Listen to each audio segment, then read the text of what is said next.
अनेक वर्षांपासून कोल्हापूर शहराच्या हद्दवाढीचा निर्णय हा प्रलंबित आहे। आता विधानसभा निवडणुकीच्या निकालानंतर पुन्हा एकदा कोल्हापूर शहराच्या हद्दवाढीचा प्रश्न हा चर्चेला जातोय।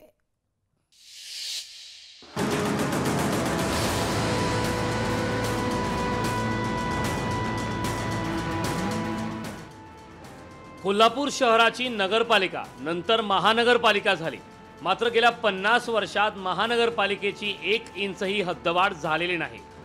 शहराचा विकास व्हायचा असेल तर हद्दवाढ करणं काळाची गरज आहे। त्यामुळे शहराच्या हद्दवाढीचा प्रश्न मार्गी लावला जाईल असं नवनिर्वाचित आमदार राजेश क्षीरसागर यांनी म्हटलंय। पुढचं माझं विजन आहे ते कोल्हापूरचा चेहरा मोहरा बदलायचा आहे। ते पहिल्यांदा हद्दवाढ असेल, कोल्हापुरात खंडपीठ असेल, IT पार्क असेल, कोल्हापूरच्या रिंग रोड्स असतील, अंडरपास असतील, ओव्हरब्रिज असतील, या सगळ्या गोष्टी आपल्या ट्रॅफिक सिस्टीम पण चेंज करायचे आहे। या सगळ्या गोष्टी करण्याकरता मला या ठिकाणी खात्री आहे की सन्माननीय मुख्यमंत्री आणि दोन्ही उपमुख्यमंत्र्यांचं या ठिकाणी मला सहकार्य लाभेल आणि ते मी करून दाखवेन।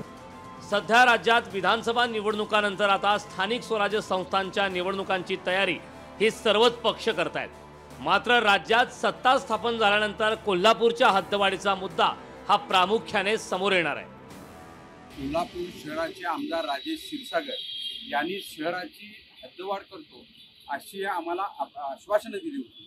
त्या आश्वासनाची पूर्तता हे करतील ही अपेक्षा आहे। परंतु महाराष्ट्र सरकारने यामध्ये स्थानिक स्वराज्य संस्थांच्या आता निवडणुका आहेत, या निवडणुकीमध्ये हद्दवाढ होणे फार महत्त्वाचं आहे आणि ह्या हद्दवाढ झाली तरच खऱ्या अर्थानं शहराचा विकास होणार आहे। एकीकडे शहराच्या हद्दवाढीची मागणी होत असतानाच शहरात असणाऱ्या असुविधा आणि ग्रामीण भागातील जीवन यात फरक दाखवत ग्रामीण भागातील जनतेने हद्दवाढीला विरोध केलाय।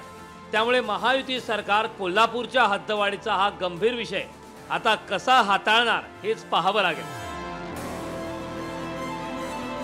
सतेज औंधकर, लोकशाही मराठी, कोल्हापूर। लोकशाही मराठी ऐका, पहा, जागरूक रहा।